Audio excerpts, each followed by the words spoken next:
Bueno, pues nuevamente aquí nos encontramos en nuestra clase, hoy 11 de enero del 2025, nuestra primera clase del año.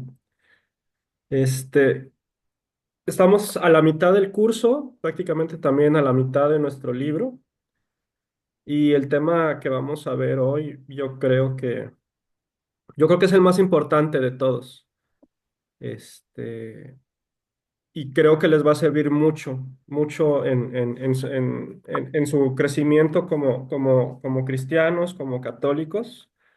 Este tema que vamos a ver hoy, vamos a hablar particularmente de los evangelios, vamos a dar nociones generales de los evangelios, datos y datos generales de ellos. Los evangelios se ven con más profundidad hasta el tercer año, pero hoy vamos a ver, los vamos a ver así por encimita y cosas que yo creo que les van a servir mucho.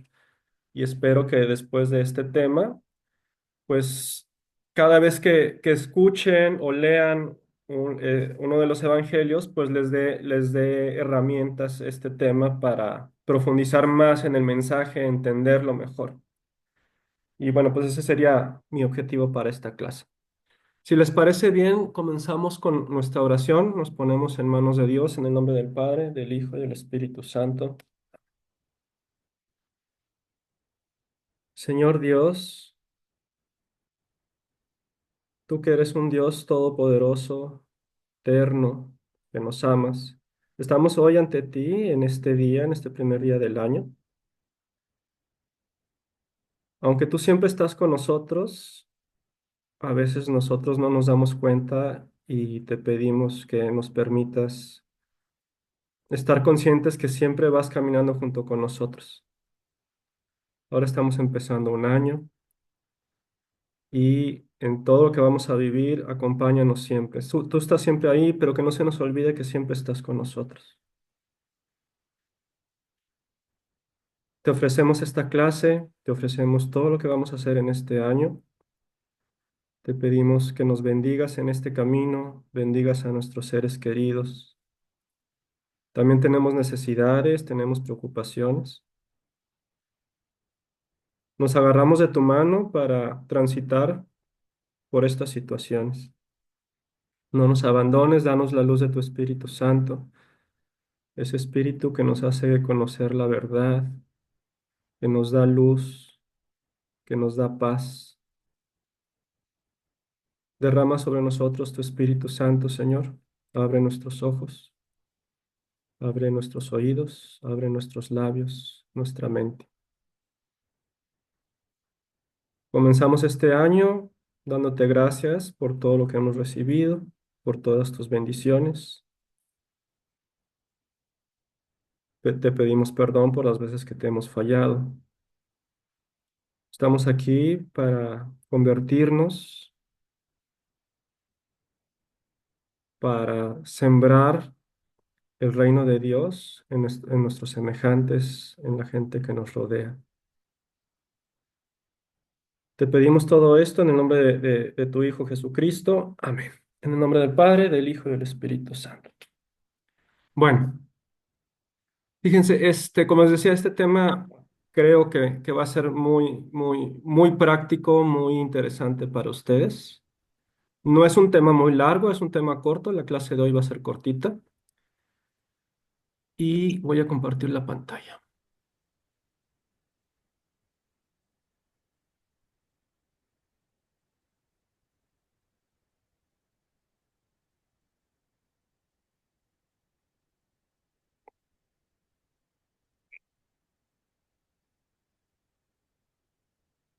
Bueno, hoy es el tema 11, es exactamente la mitad del libro y del curso. Y este tema, adelante. Ah, pensé que alguien quería decir algo. El tema se llama Nociones Generales, Formación y Contenido Global de los cuatro Evangelios. Y el tema nos invita a hacer una lectura inicial. Si alguien me ayuda, dos de ustedes me ayudan de Biblias diferentes. Vamos a leer Lucas, capítulo 7, Lucas capítulo 7 versículos del 18 al 23. Sí, aquí lo tengo. Es de la Biblia de Jerusalén. Biblia de Jerusalén. Muy bien, gracias. Pregunta del Bautista y da testimonio de Jesús. Los discípulos de Juan le llevaron todas estas noticias. Entonces él, llamando a dos de ellos, los envió a preguntar al Señor: ¿eres tú el que ha de venir o debemos esperar a otro? Aquellos hombres se acercaron a él y le dijeron: Juan el Bautista nos ha enviado a preguntarte si eres tú el que ha de venir o debemos esperar a otro. En aquel momento curó a muchos de sus enfermedades y dolencias y de malos espíritus, y dio vista a muchos ciegos. Después le dijo: id y contad a Juan lo que habéis visto y oído. Los ciegos ven, los cojos andan, los leprosos quedan limpios, los sordos oyen, los muertos resucitan, y se anuncia a los pobres la buena nueva. Y dichoso aquel a quien yo no le a quien yo no les sirva de escándalo. Gracias, Ángel. ¿Alguien más que quiera leer este mismo texto en otra traducción de la Biblia? Yo, Ándale, este, María, muy bien. Biblia latinoamericana, Perfecto. dice, los discípulos de Juan lo tenían informado de todo aquello. Llamó pues a dos de sus discípulos y los envió a que preguntaran al Señor: ¿eres tú el que ha de venir o tenemos que esperar a otro? Los hombres, al llegar donde Jesús, dijeron: Juan Bautista nos envía a preguntarte: ¿eres tú el que ha de venir o tenemos que esperar a otro? En ese momento Jesús curó a varias personas afligidas de enfermedades, de achaques y de espíritus malignos, y devolvió la vista a algunos ciegos. Contestó pues a los mensajeros: vuelvan y cuéntenle a Juan lo que han visto y oído. Los ciegos ven, los cojos andan, los leprosos quedan limpios, los sordos oyen, los muertos se despiertan, y una buena nueva llega a los pobres. Y dichoso aquel para quien yo no soy motivo de escándalo. Muchas gracias. No sé si alguien quiera, algunos dos o tres de ustedes quieran compartir alguna reflexión de este texto.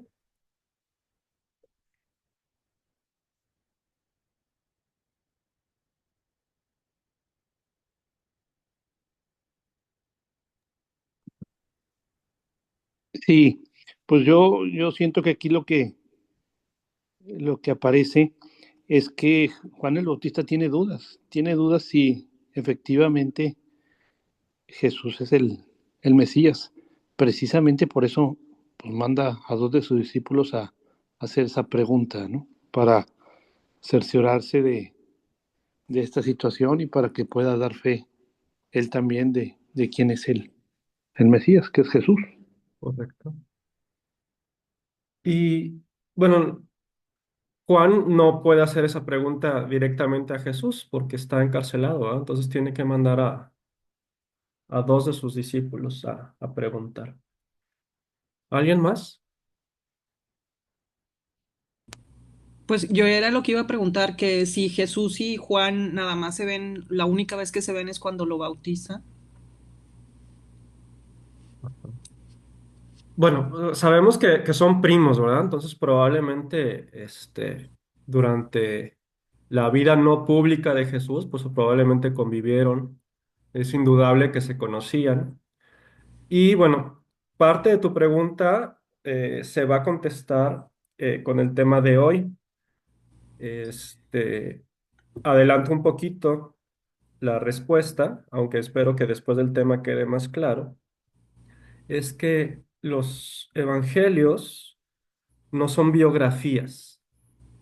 Entonces, cuando veamos también cómo se escribieron, vamos a ver que cada uno de los autores de cada uno de estos evangelios eh, tiene, tiene un público meta, o está destinando sus textos a alguien en particular. Entonces, Ellos interpretan a la luz de la fe lo que ellos saben o han oído. Algunos fueron testigos, como Mateo y Juan, otros han oído, como Marcos y Lucas, y ellos, a la luz de la fe e inspirados por el Espíritu Santo, esto que ellos vieron o escucharon, lo ponen en textos. Y obviamente no pueden poner todo lo que saben, sino que en base a lo que ellos quieren transmitir o el mensaje que ellos quieren dar, seleccionan ciertas cosas. Entonces no nos habla mucho los evangelios de muchas cosas particulares de la vida de Jesús, entre ellas lo que tú preguntas, pero con evangelios apócrifos o otros textos podemos complementar un poquito más el conocimiento de aquella época. Y pues bueno, no sabemos qué tan cercanos eran Jesús y Juan, pero seguramente sí lo eran. Y bueno, ¿por qué no va Juan directamente en este caso? Porque él ya está encarcelado, está en la cárcel por culpa de Herodes, y esa es la razón por la que en este caso él personalmente no puede ir a preguntarle a Jesús. Gracias. Bueno, con respecto a lo demás,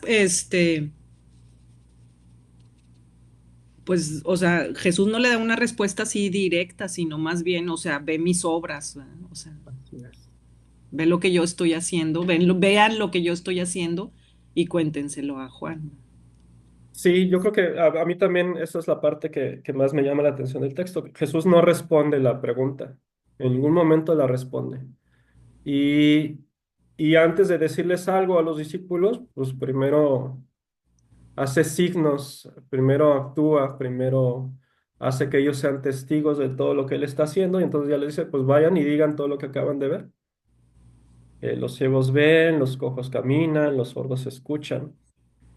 Y ya como que les deja la tarea a los discípulos, pero nos dice a todos, a los lectores, a todos los que estaban ahí presentes. Ya es cuestión de ustedes creer si yo soy o no soy, ¿verdad? Prácticamente la respuesta nos la deja a nosotros después de ser testigos de todo lo que él ha hecho. Entonces yo creo que esa es la reflexión central. Muy bien, pues vamos a empezar con nuestro tema. Objetivos. Bueno, vamos a conocer el proceso de formación o de cómo se escribieron estos textos. Vamos a dar una visión general, muy general, de cada uno de ellos. Básicamente, con visión general, vamos a ver quién fue el autor, cuándo y dónde se escribió y a quiénes estaba dirigido. Y bueno, cuáles son los mensajes principales que quiere transmitir cada uno de los autores. Eso lo vamos a ver por cada uno de los cuatro evangelios. Estos son los datos más importantes y conocer su mensaje. Entonces, de eso se trata este tema. Y antes de empezar a hablar de cada evangelio, pues vamos a ver algunos datos y nociones generales. Los evangelios nos presentan lo que fue la vida y el ministerio de Jesús. Ministerio, ¿alguien sabe qué significa la palabra ministerio?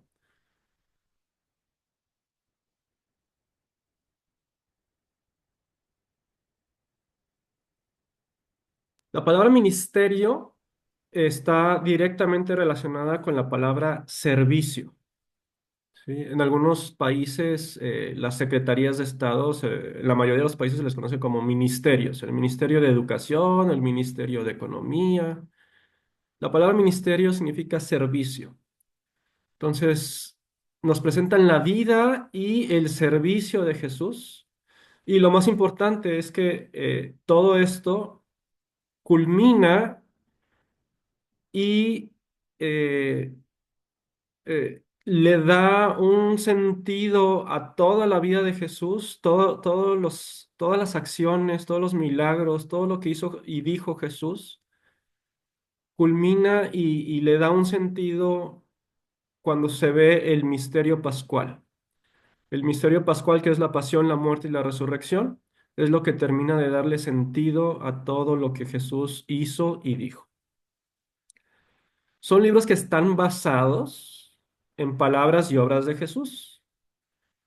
Nada más están basados, no nos están dando una biografía de Jesús, sino que en pasajes de la vida de Jesús se toman fragmentos de esos pasajes y se ponen en palabras para transmitirnos un mensaje, el mensaje que quiere transmitirnos cada uno de los autores. Y bueno, al estar en la Biblia, nosotros creemos que estos libros, y así está establecido por la Iglesia, son, son inspirados por el Espíritu Santo. Y como les digo, todo esto es ya a través del misterio pascual que culmina con la resurrección de Jesús. Entonces hay que tener muy claro esto. ¿Qué significa la palabra evangelio? La palabra evangelio ya existía antes de los evangelios y de lo que nos narran los evangelios. Viene del griego euangelion.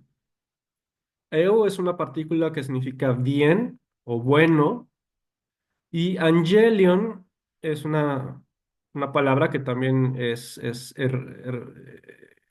la cual se deriva la palabra ángel, por ejemplo, y que significa mensajero. Entonces, el evangelio se puede entender en base a esto como una buena noticia, un buen mensaje, una noticia buena. Lo podemos interpretar también como mensaje del ángel bueno o mensajero favorable de los dioses. Y bueno, pues en esta palabra ya en tiempos de Jesús, pues anunciaba victoria o liberación. Es hasta el siglo segundo cuando se le empieza a dar este nombre de evangelios a estos escritos, el de Mateo, el de Marcos, el de Lucas y de Juan, ya se les empieza a llamar como evangelios, ¿sí? Se les agrupa en un término que se llama evangelio. Y esto es a partir del siglo segundo. Entonces ya habían sido escritos y no se les conocía en un inicio con esta palabra, sino que se les da este nombre o este título a partir del siglo segundo. Desde el punto de vista del catecismo de la Iglesia Católica, lo que nosotros como católicos debemos entender por evangelio, si alguien nos pregunta y alguien que no conozcan nuestra religión o que quiera saber más y nos pregunta, bueno, pues, qué es el evangelio? ¿Qué significa el evangelio? Le podemos dar cualquiera de estas tres respuestas. Dice, es la buena nueva de Dios que ha querido revelarse, fíjense la palabra revelación, a todos los hombres. Dios se revela a los hombres. Se ha manifestado para siempre en el camino de la historia. Dios siempre nos ha acompañado en el camino, en este camino, en nuestra historia. Y la presencia pascual de Jesucristo es la victoria de Dios, que en Jesucristo ha superado de forma definitiva la muerte. También les podemos contestar, es la buena nueva de Jesús, que ha proclamado el mensaje de Dios sobre la tierra y se ha entregado como salvación total para los hombres. ¿Sí? Aquí yo destaco la palabra se ha entregado. Y o también podemos decirle, es la palabra o buena nueva de la iglesia que resume el mensaje de Jesús y con la ayuda del Espíritu Santo lo presenta de varias formas, es decir, las versiones que dan cada uno de los cuatro evangelistas, como voz de salvación de Dios sobre el mundo. ¿Sí? Entonces, esto es lo que vamos a entender por evangelio. ¿Qué sí son y qué no son los evangelios? Son un testimonio de fe. Es un testimonio de fe del escritor, ¿sí? Y nos llaman a nosotros a dar un testimonio de fe al escucharlos o al leerlos.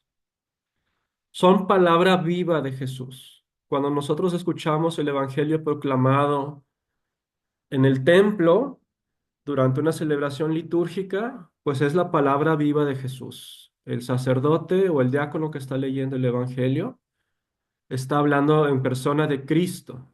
Y es como si fuera Cristo vivo el que nos está hablando a nosotros. Están basados en la historia, son basados en hechos reales que sí ocurrieron, que no hay duda de su ocurrencia, pero están interpretados a la luz de la fe. Como muchos otros libros de la Biblia, que también están basados en hechos históricos, El autor interpreta eso que él escuchó o eso de lo que fue testigo y nos presenta un texto interpretado a la luz de la fe e inspirado por el Espíritu Santo. Entonces, a lo mejor nos va a omitir algunas cosas porque él le va a dar énfasis al mensaje que él quiere darnos, siempre inspirado por el Espíritu Santo. ¿Qué no son? No son biografías de la vida de Jesús, no es su intención darnos una clase de historia de lo que Jesús hizo y dijo. No son una grabación de las palabras de Jesús, o sea, ninguno de los evangelios fue escrito mientras Jesús hablaba y con la intención de que quedaran guardadas sus palabras, pues no son grabaciones.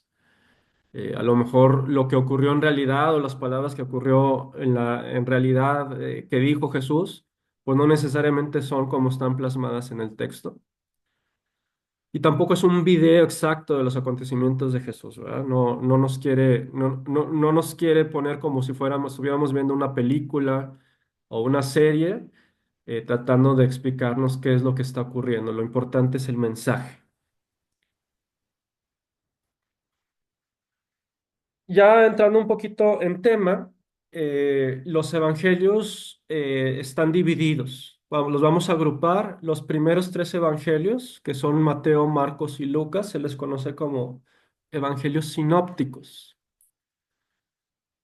Esta palabra de sinóptico, bueno, no sé en su caso, yo me acuerdo que en primaria, cuando veíamos temas particularmente de historia y de ciencias naturales sí, historia y ciencias naturales. Los libros que yo llevaba, me acuerdo al final de cada tema tenían un cuadro sinóptico que hacía un resumen del tema y era muy fácil estudiar el tema nada más viendo y repasando el cuadro sinóptico. En este cuadro sinóptico, pues nos resumía los puntos más importantes de todo lo que se había visto en el tema. Y estos evangelios se llaman así porque son muy semejantes entre ellos y pudiéramos ponerlos en una tabla siendo cada uno de estos tres evangelios una de las columnas de esa tabla. Y si vamos poniendo los textos que ellos van poniendo, vamos a ver que se repiten los textos. Muchos textos se repiten entre los tres evangelios. El orden cronológico es muy similar. La forma la forma literaria en que escriben es muy similar. Y por eso se les llama evangelios sinópticos. Es una forma de estudiar los evangelios. De hecho, no recuerdo si en este libro vienen. Ah, en los libros del tercer año, al final de los libros, encontramos unos cuadros sinópticos que nos permiten estudiar mucho mejor a los evangelios y poder hacer relaciones entre lo que escribe cada uno de los evangelistas, hablando de signos o de discursos que haya hecho Jesús. ¿Sí? Entonces, por eso se les conoce como evangelios sinópticos. Y ahorita vamos a ver el origen de los evangelios para entender un poquito por qué estos tres evangelios son tan similares. En cambio, fuera de los evangelios sinópticos está el evangelio de Juan. Es un evangelio muy diferente a estos tres. El orden cronológico y la forma en que está escrito es muy diferente. El objetivo de Juan también era muy diferente. Entonces, por eso queda aparte de estos tres. ¿Qué contiene y cuál es la finalidad de los evangelios? Bueno, el contenido. Nos presentan la vida, todo lo que hizo y dijo Jesús, su mensaje, y concluyen con su misterio pascual, que es la pasión, la muerte y su resurrección. ¿Con qué finalidad fueron escritos? Bueno, pues para comunicar la buena noticia de la salvación, por eso se llaman evangelios, para que leyendo y entendiendo y escuchando estos evangelios exista una conversión en nosotros, nos convirtamos y para que aprendamos a vivir en comunidad. Por eso están escritos estos evangelios.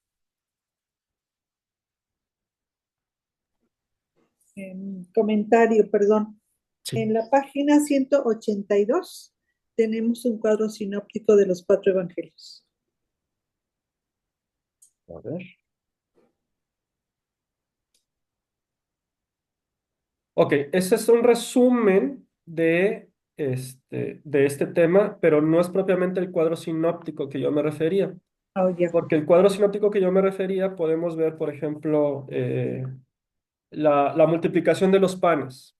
Y en el cuadro sinóptico vamos a ver, Mateo lo narra en tal texto, Marcos en tal texto, Lucas en tal texto, y los puntos principales que resalta Mateo, los que resalta Marcos y los que resalta Lucas. Y luego, no sé, la curación de la suegra de Pedro. Y vamos a ver, el Evangelio de Mateo no lo incluye, pero Marcos y Lucas sí. Y es más bien analizando los textos, el cuadro sinóptico al que yo me refiero. Este que viene en la página 182 es un resumen de lo que vamos a ver hoy en este tema precisamente.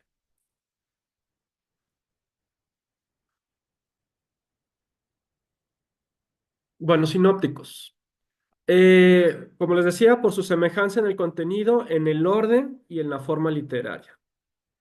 Esto lo vamos a profundizar más adelante, pero Mateo escribe su evangelio al pueblo de Israel, es decir, a los judíos, incluye también a los judíos cristianizados, pero su evangelio está dirigido principalmente a judíos, perdón. Mateo tiende a presentar a Jesús como el Mesías, usando esa palabra, el nuevo Moisés, lo puede llamar directamente Jesús, Maestro o Señor. Marcos, bueno, Mateo sabemos que fue uno de los 12 y vivió y convivió con Jesús. Él era publicano. Marcos. Marcos no fue un discípulo, más bien fue discípulo principalmente de Pedro y de Pablo. Entonces, él escribe su evangelio, este es el evangelio cronológicamente más antiguo de los 4. Escribe su evangelio dirigido a los antiguos paganos, particularmente a habitantes de ciudades que sufrían persecuciones precisamente por su fe en Jesús. Y él nos presenta a Jesús particularmente con estas características, un hombre como nosotros, como el Mesías crucificado, el Hijo del Hombre y el Hijo de Dios. Lucas tampoco fue discípulo de él. Él era un médico, no vivía en Judea. Dirige su evangelio a paganos convertidos. Él, por su educación médica, él dominaba muy bien el griego, estaba muy empapado de la cultura griega, entonces su evangelio tiene muchas características helenistas. Y él nos presenta a Jesús como el Señor, el Salvador, el Mesías Rey, el Hijo de Dios. Y particularmente, de hecho, de los 4 evangelios, siempre me ha gustado a mí mucho Lucas. Él nos presenta a un Jesús amigo y compañero. Y Juan, que se sale de este esquema de los sinópticos, él también fue discípulo. Él escribe a cristianos de origen judío, de origen hebreo, que ya están viviendo una época de persecución por los romanos. Es un evangelio mucho más profundo y teológico y nos presenta a Jesús de unas formas más profundas, como el enviado de Dios, una persona que no habla por sí mismo, sino habla a nombre del Padre, porque el Padre se lo pide. Una persona que da testimonio de la verdad, que conoce y que escucha al Padre y que quiere conducirnos a la vida eterna. Entonces, así a grandes rasgos, las diferencias entre estos evangelios. Ahorita vamos a hablar de cada uno de ellos. Valor histórico de los evangelios. Bueno, Estos evangelios ponen de forma escrita lo que se había transmitido de manera oral. Sucede que los que fueron testigos de Jesús, pues van o muriendo o se van a otros lugares más lejanos a dar a conocer el reino de Dios y a predicar. Y entonces se van decidiendo algunas personas o incluso ellos mismos ir poniendo por escrito todo lo que ellos estaban enseñando para que no se perdiera. ¿Sí? Entonces, los evangelios conservan esa tradición oral de forma escrita para que no se pierda. Los evangelios o los evangelistas o los autores seleccionaron y adaptaron a sus comunidades las obras y palabras de Jesús. O sea, ellos tenían muy claro en su mente a quién querían dirigir estos textos. Entonces seleccionan cosas que para ellos son importantes que lleven el mensaje que ellos quieren dar. Por eso no son biografías. Pero aunque ellos seleccionan y adaptan, no dejan de ser fieles la principal razón es que no pierden fidelidad al mensaje. Estos libros dan testimonio de Jesús, son proclamación de la fe, no son biográficos. Nos transmiten al Cristo de la fe que se apoya en el Cristo histórico.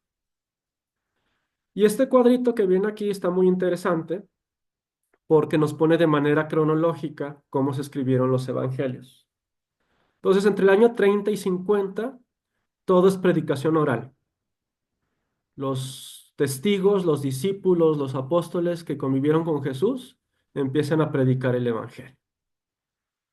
Después del año 50, que estos testigos empiezan a morir o se empiezan a ir a otros lados, se hace necesario poner por escrito estos relatos. Entonces se van haciendo colecciones de textos que van resumiendo lo que se predicaba oralmente. En el año 60 después de Cristo aparecen unos relatos de la pasión. Se cree que esto fue lo primero que se puso por escrito de la vida de Jesús, todo lo que narraba su pasión. ¿Sí? Entonces hay relatos de la pasión. En el año 70, que es cuando se escribe el primer evangelio, ahorita vamos a ver por qué viene aquí un leoncito, se escribe el primer evangelio por parte de Marcos. Y muy probablemente Marcos se basó en estos relatos de la pasión para escribirlo junto con lo que él aprendió y conoció por convivir tanto con Pablo y con Pedro particularmente. Marcos es muchas veces mencionado en los Hechos de los Apóstoles y pues era una persona muy cercana a Pedro, pero también a Pablo. Entonces, este fue el primer evangelio. Casi al mismo tiempo que Marcos, en paralelo, o tal vez un poquito después de Marcos, se van poniendo también por escrito un protoevangelio que se le conoce como la fuente Q, por eso viene una Q aquí. Los exégetas de la Biblia le llaman a estos posibles textos que no se han encontrado, tampoco se han encontrado estos relatos de la pasión, unos textos antiguos que se les conoce como fuente Q, de los cuales probablemente inspirados por Marcos o escritos paralelamente con Marcos, inspiraron a Mateo y a Lucas a escribir también sus evangelios. Mateo y Lucas tomaron información tanto de la fuente Q como de Marcos para escribir sus evangelios. ¿Sí?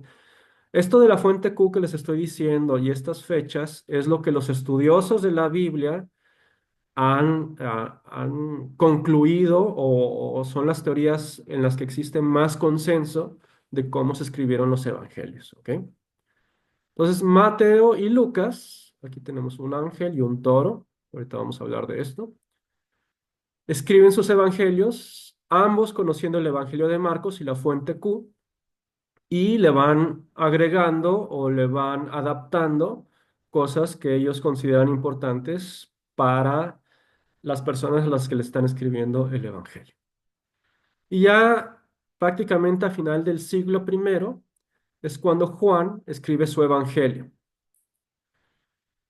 No hay mucha relación entre el Evangelio de Juan y ninguno de estos textos, de estos cuatro textos. Aunque probablemente Juan los conocía, parece ser que no se inspiró mucho en ellos para escribir su texto. Entonces, esto es muy notorio por la forma tan profunda y diferente y la teología que él maneja, que no se parece nada a estos evangelios. Es muy probable que el Evangelio de Juan lo haya empezado a escribir Juan, pero lo hayan concluido o lo hayan arreglado o lo hayan terminado de redactar discípulos de Juan. ¿Ok? Entonces, más o menos esta es cómo se escribieron los evangelios. No sé si hasta aquí tengan alguna duda, algún comentario.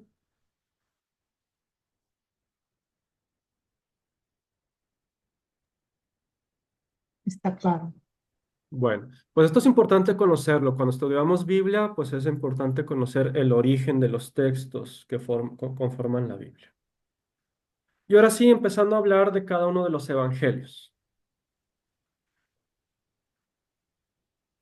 Empezando por el evangelio. Fíjense, a mí me llama mucho la atención y me gustó y tiene mucha razón.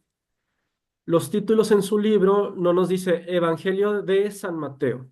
Dice Evangelio según San Mateo, según San Marcos, según San Lucas, según San Juan. ¿Sí? Esta palabra es muy importante si en lugar de decir la palabra de, decir según, pues tiene muchas implicaciones.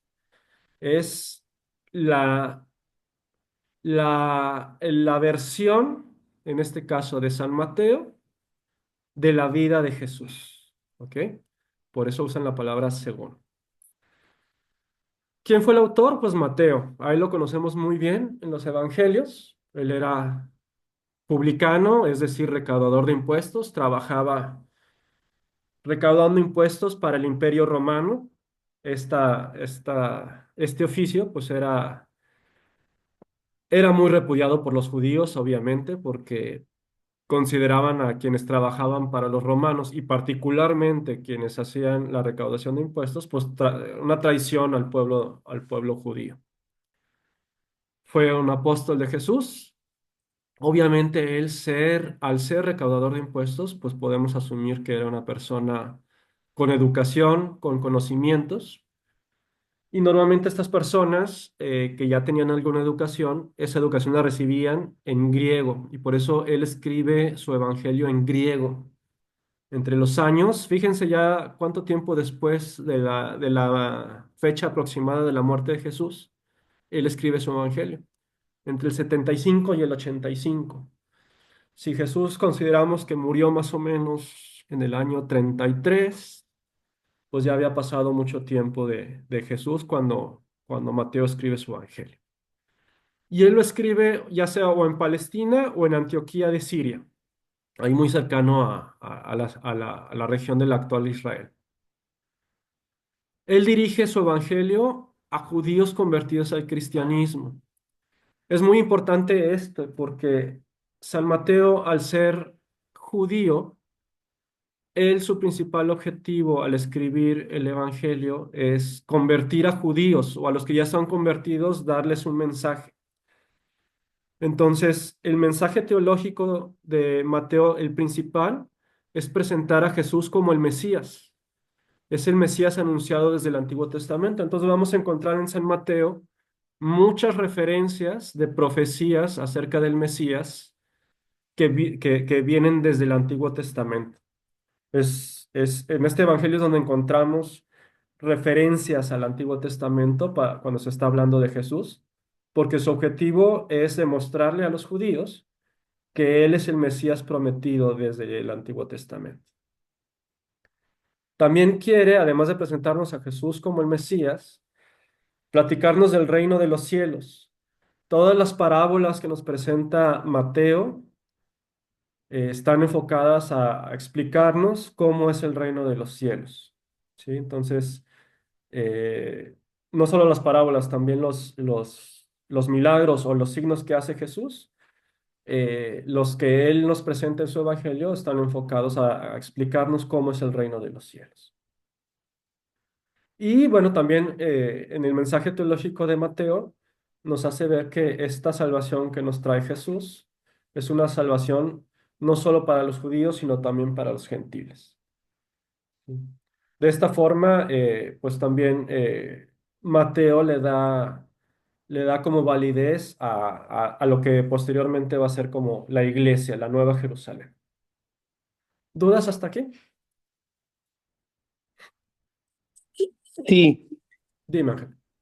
entonces debemos entender que cuando está escrito del año 75 al 85, ¿será que aparecieron los documentos o que se escribieron? Porque si se escribieron los documentos y Mateo fue compañero de Jesús y le ponemos más o menos la misma edad, Claro. estamos hablando que lo está escribiendo a los 118 años, cosa que me parece a lo mejor complicado. Bueno, no sé hasta qué edad normalmente en esa época vivían, pero los años como que no me cuadran mucho. No sé si estoy bien o cómo lo ves ahí en esa. No, no sé de dónde sacas 118. Si Jesús nació en el año 6 antes de Cristo y murió más o menos a los 35 años, 36 años, este, más o menos,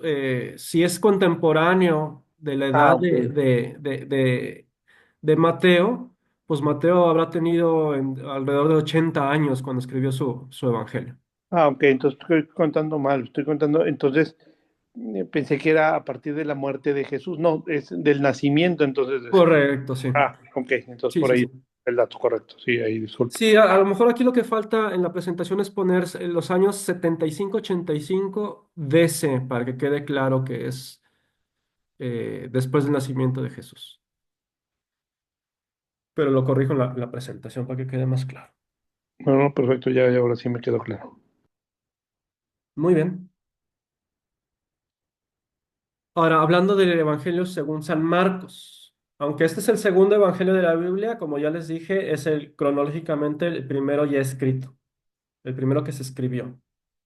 Marcos fue colaborador y discípulo de San Pedro, por eso en este Evangelio encontramos eh, textos que hablan de Pedro que no vienen en otros evangelios y que son muy particulares de la visión de Pedro sobre Jesús. Este es un evangelio que prácticamente pudo haber escrito, podríamos pensar que está poniendo las palabras de Pedro en el evangelio. Hay un evangelio apócrifo de San Pedro que no es parte del canon de la Biblia, ¿sí? Pero dentro del canon de la Biblia, este evangelio nos refleja mucho la visión de Pedro sobre Jesús. Como les decía, Marcos es un personaje que aparece en Hechos de los Apóstoles junto con San Pablo y también junto con San Pedro. Este fue escrito, fíjense los años ahora comparados con los de Mateo, entre el año 50 y 56. Y bueno, los exégetas concluyen que fue escrito en Roma. Acordémonos que Pedro estuvo en sus últimos años precisamente en la ciudad de Roma predicando.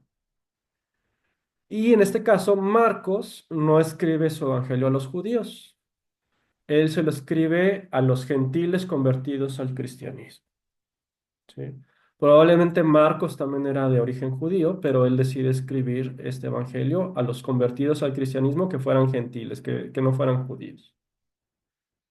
Marcos particularmente nos presenta al Mesías como un hijo de Dios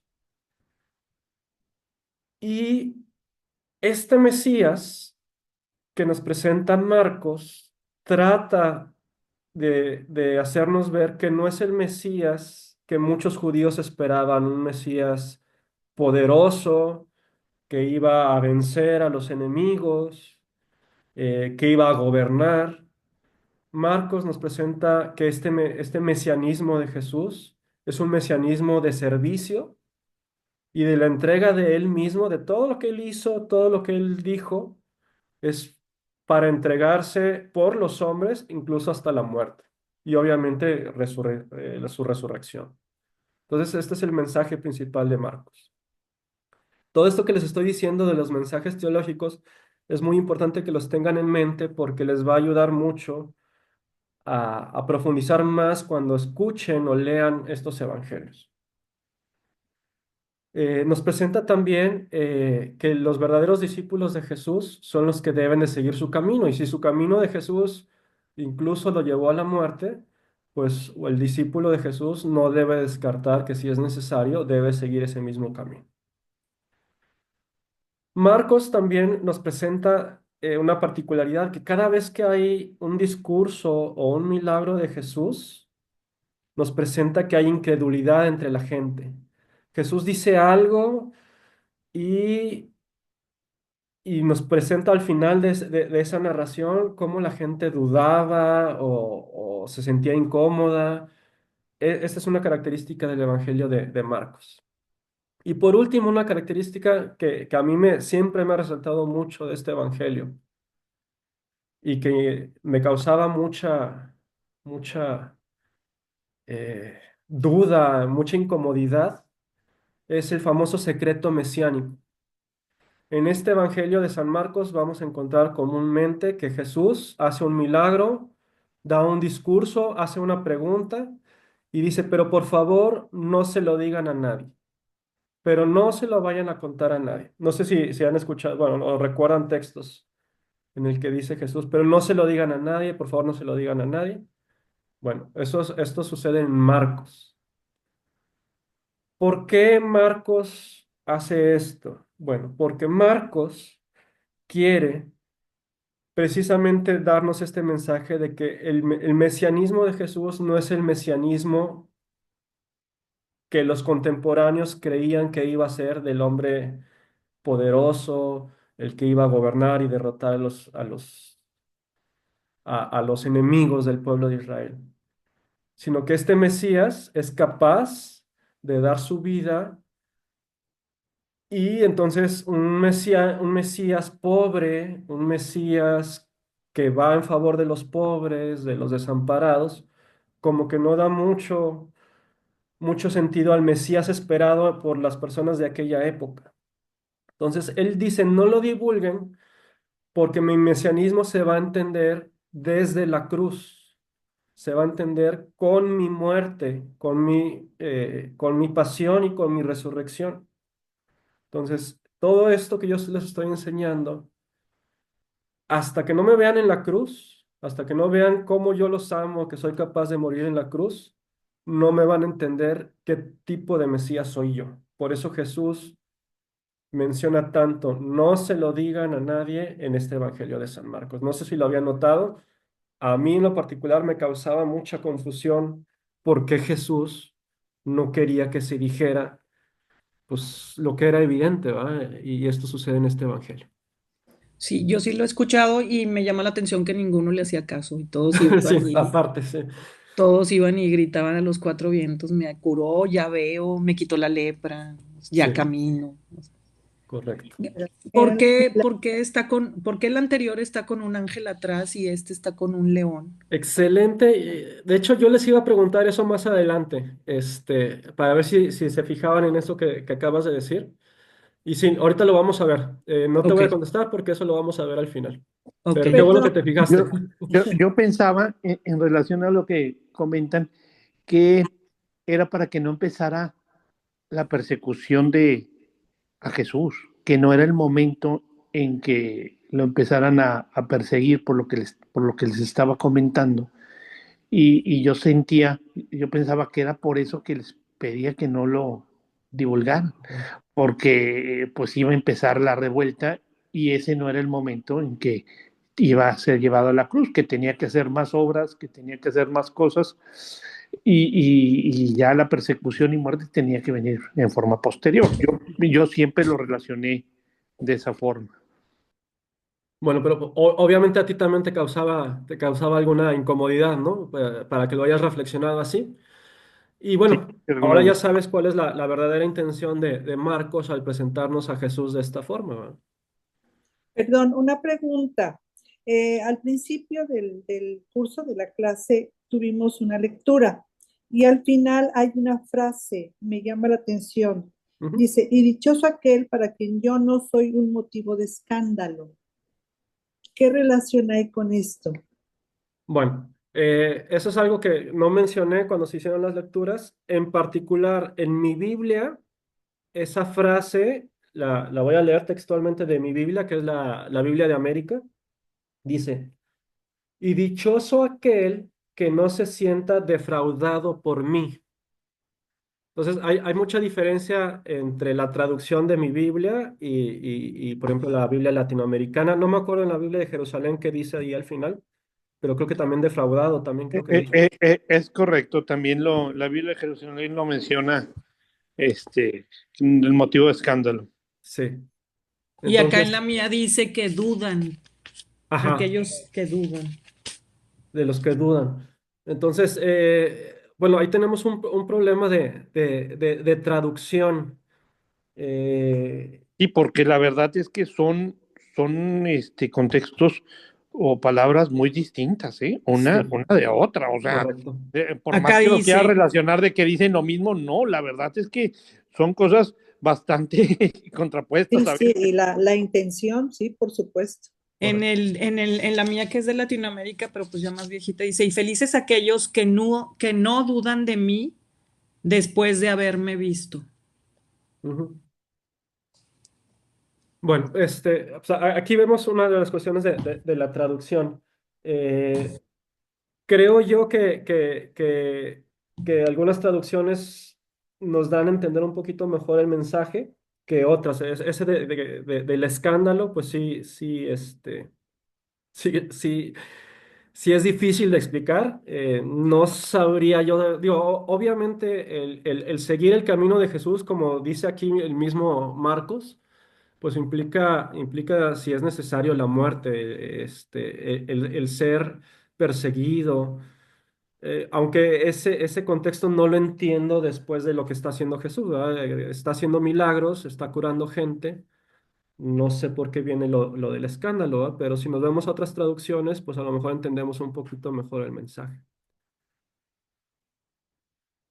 Pero bueno, Inclusive, nada más ahí para terminar, en lo que corresponde a Marcos 8:29, cuando Pedro le contesta, tú eres el Mesías, en la Biblia de Jerusalén dice que le contestó, tú eres el Cristo, y que el también le ordenó que no, que no lo dijera, enérgicamente, inclusive aquí dice, les ordenó enérgicamente que a nadie hablara acerca de él. que lo dijera. Sí, de hecho es bueno, si les gusta mucho este tema de la Biblia, es bueno contar con varias traducciones de la Biblia. No hay traducción que sea mejor que la otra, pero sí el poder leer el mismo texto en varias traducciones, que es algo que ya hemos visto aquí en la clase, nos da también un mejor panorama de los textos cuando lo queremos hacer para estudiar, ¿verdad? Estudiar la Biblia y profundizar más en ella. Por ahí en el chat me pone Altagracia de quién era Evangelio Apócrifo. Eh, Me imagino que te refieres a que hace rato mencioné que hay un evangelio apócrifo de San Pedro. Hay varios evangelios apócrifos. Hay un evangelio de San Judas, De Tomás, ¿no? de Tomás, sí, correcto. Hay varios evangelios apócrifos, ¿no? Acuérdense que no necesariamente apócrifo significa que vaya en contra de la verdad o que sean prohibidos o que digan mentiras. Simplemente no son reconocidos como inspirados por el Espíritu Santo, pero sin duda pueden estar narrando hechos no inspirados por el Espíritu Santo de la vida de Jesús. Bien, y siguiendo con el Evangelio de San Lucas. A mí en lo particular me gusta mucho San Lucas, siempre me ha gustado mucho. Eh, Lucas era un médico gentil proveniente de Siria. No era judío, eh, al ser médico tenía muy buena educación, probablemente tenía una buena posición económica. Eh, él acompaña, que lo conocemos también por Hechos de los Apóstoles, es un fiel acompañante de San Pablo. Particularmente Lucas nos narra muchos hechos de Jesús antes de su vida pública. Es indudable por esta situación que él tuvo relación o conoció o platicó mucho, probablemente con la Virgen María, porque nos presenta muchos aspectos de la infancia de Jesús que en otros evangelios no se presentan. Y él escribió de forma contemporánea con Mateo su evangelio entre los años 75 y 90 en Acaya o en Roma. Acaya es una ciudad, si mal no recuerdo, lo que hoy sería Grecia. Y él abre su evangelio dedicándoselo su texto escribiéndoselo a Teófilo. Teófilo puede ser un personaje histórico o simbólico. Teófilo en griego significa el amante de Dios, teos, Dios, filos, amor, el que ama a Dios. Entonces, pues es una manera de un personaje simbólico que nos representa a todos nosotros, particularmente a los cristianos convertidos. Y el Evangelio de San Lucas tiene la particularidad de que, o más bien, el texto de San Lucas, nosotros lo tenemos en nuestra Biblia como dos libros, el Evangelio de San Lucas y los Hechos de los Apóstoles, ¿sí? Es probablemente un solo texto que fue dividido y el autor de ambos, de Hechos de los Apóstoles, también es San Lucas. De hecho, también Hechos de los Apóstoles empieza dedicándoselo a Teófilo. ¿A quién está dirigido? A gentiles convertidos al cristianismo. ¿Qué mensajes nos presenta San Lucas? Bueno, que Jesús es profeta, Salvador y Señor. ¿Sí? Es lo que viene siendo las misiones de Jesús, ser profeta, ser salvador y ser señor o ser rey. Nos presenta que la salvación es universal, es para todos, y en particular, y por eso también me gusta mucho su evangelio, él trata mucho el tema de la pobreza y de la oración. En cuanto a la pobreza, con Lucas podemos aprender que, que son o sea, la pobreza se debe entender en el sentido de lo opuesto a la riqueza, porque la riqueza nos impide ver muchas cosas, nos impide crecer, nos estorba para ver las necesidades de las personas que nos rodean. Y siempre que hay riqueza, siempre invariablemente está acompañada de injusticia. Entonces, San Lucas hace mucho énfasis en esto de la pobreza. Y en cuanto a la oración, nos presenta a un Jesús que siempre antes de cada acontecimiento importante hace oración. Va a elegir a sus 12 apóstoles y antes de hacerlo está en oración. Va a hacer algún milagro o va a dar un discurso y antes de hacerlo está en oración. Va a tener su pasión y antes de empezar esa pasión está en oración. Eso es lo que nos presenta San Lucas acerca de Jesús. Es un evangelio que tiene el objetivo de mostrarnos a un Dios misericordioso y es un evangelio también que nos menciona mucho la acción del Espíritu Santo. Nos presenta varios personajes, por ejemplo, cuando nos presenta los que están acostumbrados a hacer la liturgia de las horas, siempre que hay laudes o en cada uno en las vísperas, por ejemplo, se abre la liturgia de las horas con oraciones principalmente del Evangelio de Lucas, que nos presentan ya sea a Zacarías o a María o a Isabel haciendo oraciones. Entonces, y en estas oraciones casi siempre nos mencionan al Espíritu Santo. Esto es en cuanto a San Lucas. No sé si hasta aquí tengan alguna duda o comentario antes de pasar con Juan. Fíjense lo que viene Sobre, atrás en la imagen de Lucas. Tenemos El todo. un montón. ¿Ok? perdón, un comentario sobre la palabra pobreza. Eh, Sinónimo sería humildad, modestia. Es que sí, bueno, y para mí, yo lo explicaría más como lo opuesto a la riqueza. Sí, o sea, no sé en qué momento cambió el concepto de pobreza, que para nosotros, si nosotros hablamos de una persona pobre, es una persona con carencias. Entonces, la palabra pobreza en el sentido evangélico no tiene nada que ver con carencias. Sí, o sea, lo que quiero, lo que se trata es no confundirlo con ser carente de algo. Entonces, se puede ser humilde, sí, sí pudiera entenderse la pobreza como humildad, pero lo que no debe confundirse es que sea una pobreza de carencias. No sé si me di a entender, perdón por mi respuesta. Sí, sí, muy claro, sí, muy Ok. claro. Y nada más una pregunta. ¿Nos recuerdas quiénes eran los gentiles? Sí, los gentiles son todos los que no son judíos. Ok, Así los judíos llamaban a todos los que no eran judíos, son gentiles. gracias. Es una palabra que sale mucho en la Biblia. Bueno, en el Nuevo Testamento. ¿Y los paganos? Los paganos son los que adoran otros dioses. No necesariamente los gentiles son paganos. Los paganos son los que adoran otros dioses. Incluso puede haber judíos paganos. Obviamente son rechazados, ¿verdad? Por los judíos, pero sí, el paganismo es adorar otros dioses. Gracias. A veces se puede usar como sinónimo paganos y gentiles, sí se pudiera usar en determinado momento como sinónimos sin problema. Gracias.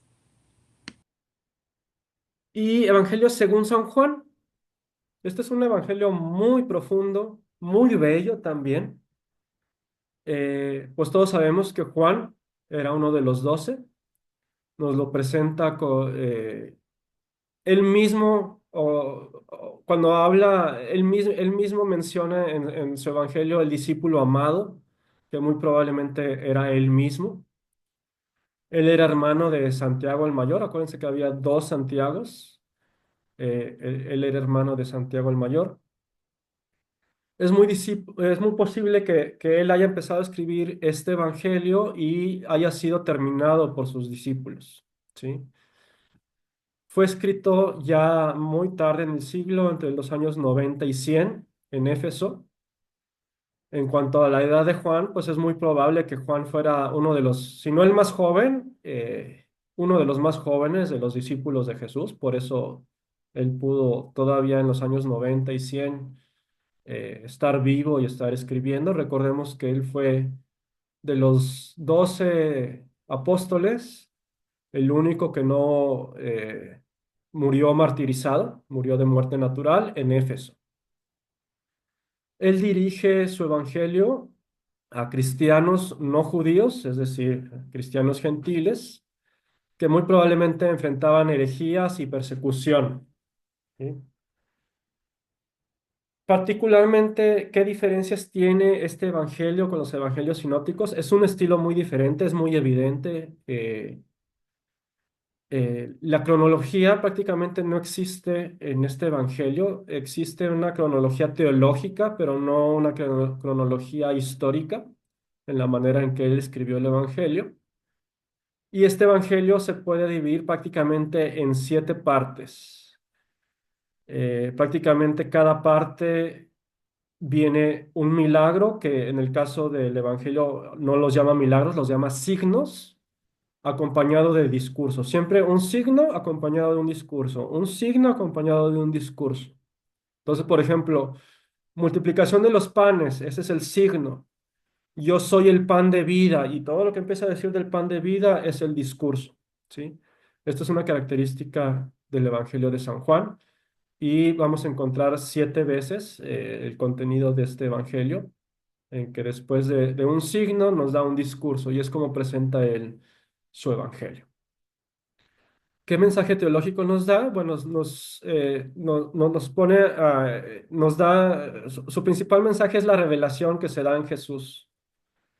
Menciona mucho en su Evangelio que Jesús es el Hijo de Dios, que Él conoce al Padre, que es el Verbo hecho carne, y que quien ve a Jesús y el que conoce a Jesús y el que ama a Jesús, ama al Padre.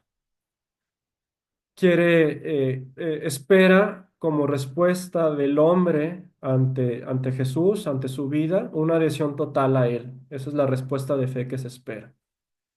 Nos habla de que con Jesús viene la vida eterna y precisamente por este esquema de signo y discurso nos da un carácter simbólico de los milagros. Nos explica cuál es el símbolo de cada uno de los milagros o bueno, el significado de cada uno de los símbolos o milagros que hizo Jesús.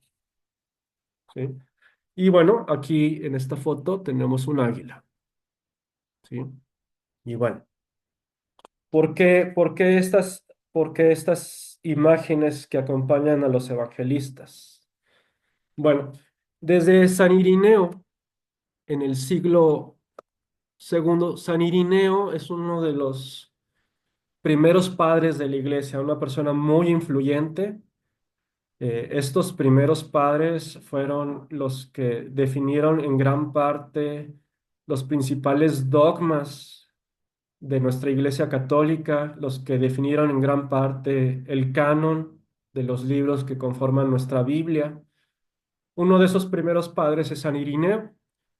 Él vivió en el siglo segundo y desde él se asocian estas imágenes que vimos ahorita con cada uno de los evangelistas. Estas imágenes se mencionan particularmente en 2 libros de la Biblia.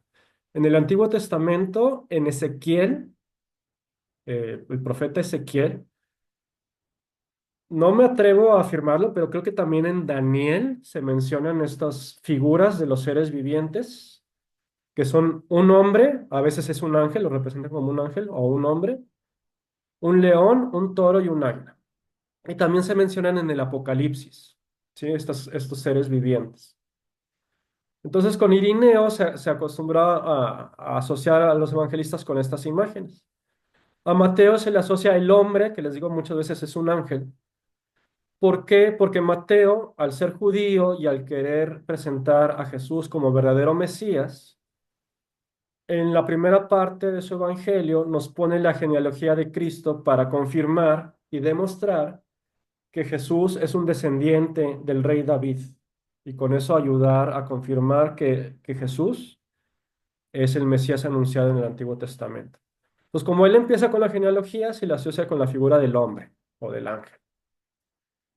Marcos se le asocia con el león porque Marcos inicia su evangelio con Juan el Bautista predicando en el desierto. Y bueno, la imagen del león está asociada al desierto, aunque los leones no viven en el desierto, viven en la sabana. Pero bueno, está la creencia de que los leones o siempre la imagen del león está asociada con el desierto. ¿Sí? Entonces, esta imagen del león se le asocia a Marcos. El toro se le asocia a Lucas por el sacrificio. Eh, San Lucas empieza su evangelio con Zacarías en el templo, Zacarías el papá de Juan el Bautista, haciendo un sacrificio. Entonces, por eso se le asocia el toro. Y a Juan también como inicia su evangelio, el prólogo, el famoso prólogo de San Juan, el verbo, Jesús presenta al verbo, es un pensamiento muy, muy profundo, muy teológico, de alto vuelo, pues a él se le asocia con el águila. ¿Sí? Esa es la razón por la que van a ver esto en muchos sagrarios de las iglesias, en muchos objetos sagrados, en muchas decoraciones de las iglesias, van a ver representados los 4 evangelios con estas 4 imágenes. No va a decir Mateo, Marcos, Lucas, sino que van a ver estas 4 imágenes pongan atención cuando visiten a un templo o algo así. Es muy común encontrar estas imágenes para representar a los cuatro evangelistas. Y bueno, con eso terminamos nuestra clase del día de hoy. No sé si efectivamente creen que esta clase haya cumplido el objetivo y les vaya a servir. A mí en particular creo que es un tema muy, muy importante y espero que les haya gustado. Sí, Sí, súper. la verdad muy interesante. Y ahorita que estamos analizando todo esto, yo creo que a mí me parece que en el Evangelio de San Juan, pues es donde está más inspirado en el Espíritu Santo, ¿verdad? Porque siento que se separa de todos los demás, inclusive creo que San Juan es el que escribe también el Apocalipsis. ¿Correcto? Entonces, definitivamente es más presente, está el Espíritu Santo en este Evangelio que los de los demás, porque inclusive los demás tomaron algo de alguno otro contemporáneo, como nos Ujú. explicaste, ¿verdad? Entonces yo creo que este Evangelio está sumamente ligado al Espíritu Santo, con su inspiración, ¿no? Sí, sí, sí, de una persona que amó mucho a Jesús definitivamente y lo entendió de una forma muy diferente, ¿no? Ujú.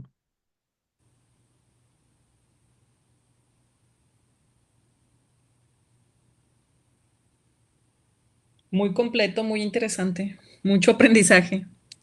Sí, esta clase sí les recomiendo que repasen la presentación, para que permee dentro de ustedes y no sea tanto una memorización, pero que sí, sí entender cuando leamos o escuchemos cada evangelio, si entendemos a quién iba escrito y cuál era la intención del evangelista, pues vamos a encontrar y no me van a dejar mentir, que se encuentra más profundidad en el mensaje cuando se sabe todos estos datos de cómo se escribieron y quiénes eran los destinatarios. Sí, claro. Van a experimentar eso, entonces por eso me interesa mucho que lo asimilen esta información. Yo quería comentar de cuando dice, me quedé con eso, cuando dice, no vayan y digan nada, o sea, cuando hacía los milagros que decía que no lo comentaran a nadie, yo me imaginaba que era porque como él siempre, cuando hacía un milagro decía, te curó tu fe, Ujú, o sea, que lo viéramos como algo natural porque era, o sea, si estábamos en fe, era lo que estábamos logrando. O sea, ujú. yo pensaba que era por ahí, era mi comentario. No, sí, digo, todo eso es válido porque a final de cuentas son reflexiones a las que llega uno digo, primero, obviamente es algo que llama mucho la atención, ¿verdad? Y por Sí, eso sí, pensamos en eso, ajá, porque sí es algo que, como yo les decía, a mí me incomodaba que se dijera así. sí, ¿por qué no Entonces, quieres que diga? entonces tratas de Es- pensar por qué, por qué, por qué, por Ajá, qué, por qué dice eso, porque aparte no es una vez, sino son sí, muchas sí. veces. Entonces, ¿por qué? ¿Por qué? ¿Por qué? Y era algo que como con mucha seriedad, entonces yo decía, bueno, pues a lo mejor es porque quiere que entendamos que porque como a la que la sanó, a Magdalena que la sanó, le dijo, yo no te sané, te sanaste tú sola, o sea, Ujú, ujú. te curó tu fe, te sanó tu fe. Entonces sí, a lo mejor es por ahí, o sea, quiere que entendamos que es la fe, Sí, que es sí, por fe. pero también es eso de Sí. que ese Mesías no es el que se esperaba, ¿verdad? El Mesías así, Ah, eh, sí, sí. Que llegara proclamando a todos los vientos, soy el rey y hago exacto. milagros y yo curo y hago Y, magia y cómo va a y morir un todo. Mesías de la Sí, forma sí. tan humillante en que murió Jesús, ¿verdad? Ajá, ¿Cómo va a ser un Mesías si va a morir en la cruz? Entonces, claro. sí es. Que ese tema, pues siento que también es muy interesante, ¿eh? O sea, la cuestión de la fe, de las curaciones, porque si no había fe, no había curación. Claro. Entonces, Claro. este, no era que Jesús curara por sí solo y en forma automática. O sea, necesitaba de alguna forma que hubiera esa fe. Y si no la había, muy probablemente no había curación, ¿verdad? Eso es lo que también yo siento al respecto. Sí, muchas veces Jesús no actuaba por él, sino que era después de la petición hacía el milagro, Ajá, ¿verdad? En sí. muchos de los casos. Así es. Y ahorita yo acabo de entender el significado de la palabra pobreza. Lo hacía de una manera no ostentosa, no escandalosa, la Ok. palabra escándalo. Era humilde, era modesto, Ujú, ¿sí? Y modestia. con toda la intención de ayudar, de curar, descubrir la fe precisamente, ¿no? La Ujú. esencia de lo que es el Evangelio. Correcto, correcto.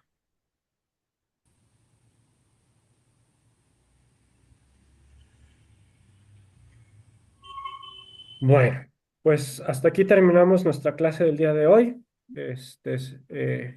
Vamos a poner en práctica lo que aprendimos hoy, estúdienlo, repásenlo y pues espero que les haya gustado, que les sirva mucho esta clase del día de hoy.